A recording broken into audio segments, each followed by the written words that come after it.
Hello mga kabibig! Welcome back sa ating bagong YouTube channel. Ito ang pinakamaingay ng YouTuber sa balat na YouTube. Ako si Kabibig, maglebak-lebak na tao with evidence. Ako sobrang baha sa Kamanilaan ngayon. At talagang nasaan ba ang flood control project? Bakit kaya pag malapit na ang zona ni BBM ba, palagi si Mother Nature, iti-check niya ang flood control project ni BBM, ang flood control project ng mga kongresista natin. Nakakahiya, no? Palagi nilang sinasabi yung confidential funds ni BP Sara, dapat ma-impeach si BP Sara. Pero the OVP is doing its job. Sa panahon ng baha, palaging nangunguna ang OVP na magbigay ng ayuda, magbigay ng mga prepared food packs. Pero itong mga congressman dapat sa kanilang lugar, dapat sila yung nanguna magbigay ng food packs. Eh wala, hindi nakahanap natin. Ngayon kami, Big, ito na si BP Sara. BBM, ipapainom ni BP Sara ang tubig baha. Ipunin daw natin ang tubig baha sa Malacanang, tapos ipainom ni BP Sara ni BBM.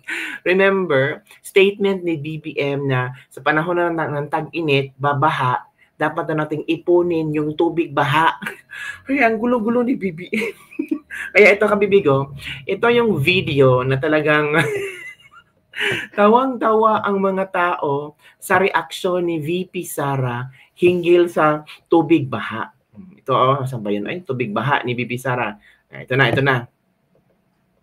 Ang masasabi niyo, sabi ni Marcos na yung tubig baha, ipunin para magamit pa natin sa tagtuyot. Oh.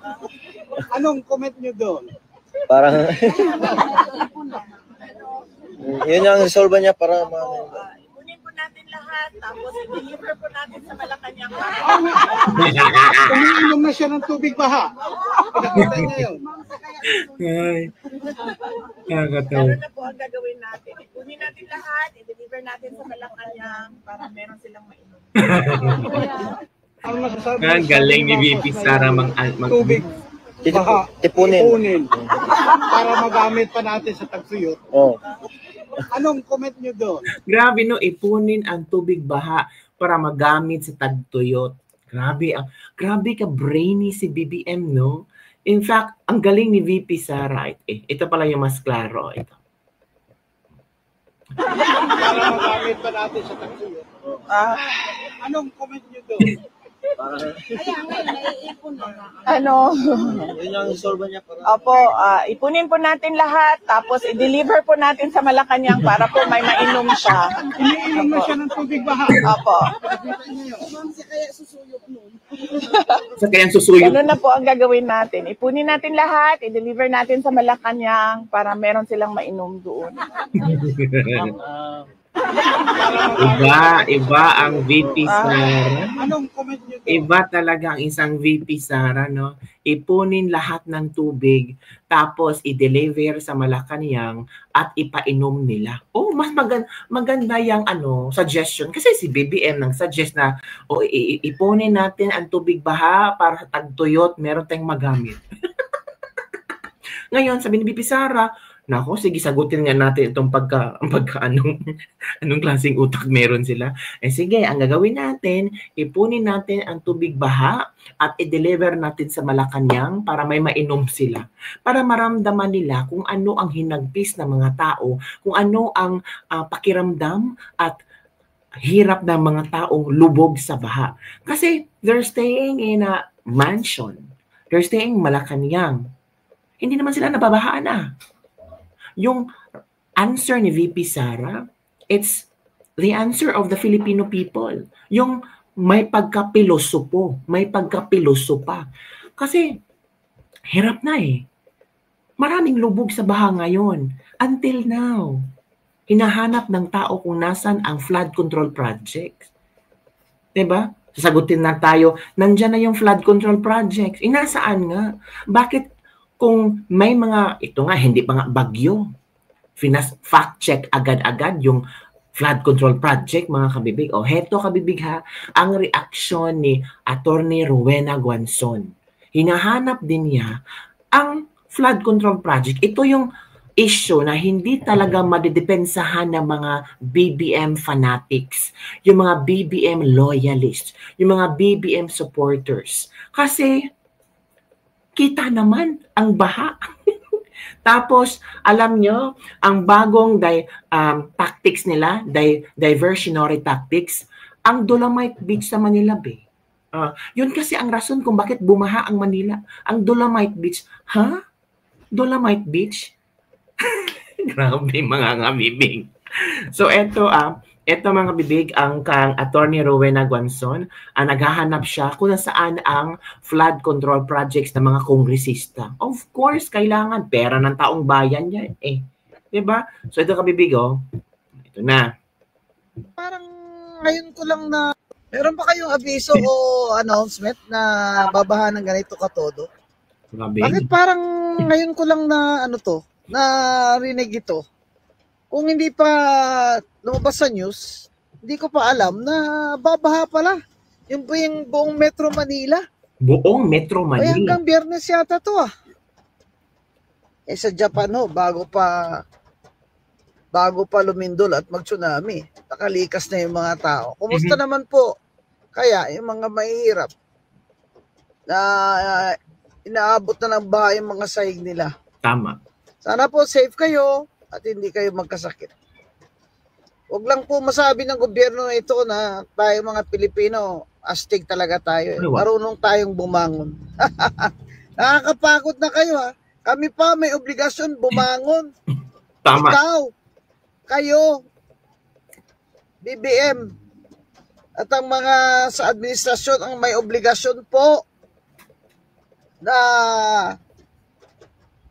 magdulot kayo ng solusyon sa mga problemang dapat ay na-anticipate na, kagaya ng mga baha sa pagbagyo. Kayo po ang may obligasyon, hindi kami. Abay, galaw-galaw naman dyan. Tama na po yung kickback. Tama na po ang kickback. Ayon kay Attorney Rowena Guanzon. Tama na po ang kickback. Ito naman ang komento ng ating mga netizen. Attorney, what will we expect? They don't see how hard it is to experience flood. They don't care about the Filipinos. Wala yan sa isip nila noong umupo sila dyan. Kaya mga mahirap, we are not expecting anything from this government talaga. Can help but compare nung time ni Digong, wala pang bagyo, naka-ready na ang mga magre-rescue. Nasa busa nila Rowena Guanzon. Kaya, nako, mas mabuti pa ang mga congressman ngayon, happy-happy sa buhay nila, sa bahay nila. Pero itong mga constituents nila, lubog sa baha, hindi pa nga sila namimigay ng ayuda O nasaan na yung ayuda, di ba? Sabi po kasi ng Pangulo, iiponin ang tubig na galing sa ulan, kaya deadma sila sa ulan po. Diba, Attorney, the weather forecast and the when typhoon enter par, why not these government officials are not alert and be ready for the worst scenario as they are just ignoring it? Diba? So, nasaan ba yung sabi ni BBM tungkol sa baha na iiponin natin ang tubig? Nasaan ba? Hanapin natin yung iiponin ang tubig sa baha. Naku, kalerkit ito sa BBM, no? Iiponin ang tubig sa baha. Ay, naku, BBM, iiponin tubig sa baha. Trending ang videong ito ito ito ka bibig, Marami. Ito na-overwhelmed na yung flood control. Grabe, ang daming mga excuses nila para lang sabihin they're doing their job. Ito una. Meron po tayong magagawa. Imbis na bumaha tuwing tag-ulan, ang gagawin natin ay iipunin natin ang tubig para mapakinabangan sa panahon ng tagtuyot. Meron po tayong magagawa.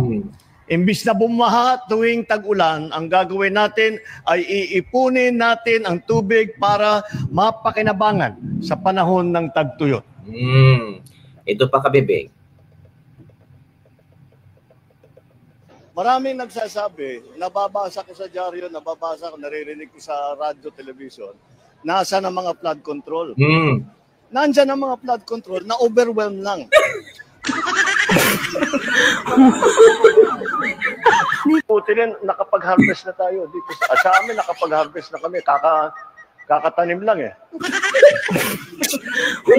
Diba? Meron po tayong magagawa. Imbis na bumaha tuwing tag-ulan, ang gagawin natin ay iipunin natin ang tubig para mapakinabangan sa panahon ng tagtuyot. Titiyakin natin ng depth na titiyakin natin na ang depth. Ang pangangailangan sa power ay pataas ng pataas, madami ng parami. Kaya piso, bagay na bagay sa atin ang solar dahil alam naman ninyo, kahit umuulan, may araw pa rin. Nangyari. Yun ha. Yun kabibig. Pinagtawanan na natin si BBM. Yun kasi ang makukuha nating ideya galing sa kanya. Pero believe ako kay VP Sara. Natawa ako kay VP Sara sa kanyang komento, mga kabibig. Yung iipunin natin ang tubig, ipapainom ni BB. Good idea, my VP. Ipasuyop ang baha ni BBM. Ito pa. Nakakatawa talagang si VP. Pero itong answer ni VP, ito yung pilosopiyang answer ng mga taong galit na sa gobyerno ni BBM. Diba? Ikaw, hindi ka ba galit? Ito pang yung reaction. Kaya po hindi makaintindi isagot nyo paano kung walang tsaka ng tubig. Ito pa. Common sense po ang tawag dyan. Common sense daw ang tawag dyan na iipunin. May mga talaga supporter ni Bongbong na hindi talaga nila naiintindihan at na-gets ang point ni VP Sara. Gusto talaga nila na tama si Bongbong Marcos na iipunin ang tubig sa panahon tagtuyot. Gusto niyo ba mag-ipon ng tubig tapos pamamahayan ng mga lamok at magka-dengue ng Pilipinas? So yun po, kabibigyan ating latest libag-libag for the day. Nako po, tama na po ang pagiging bangag. Bye everyone. See you next time.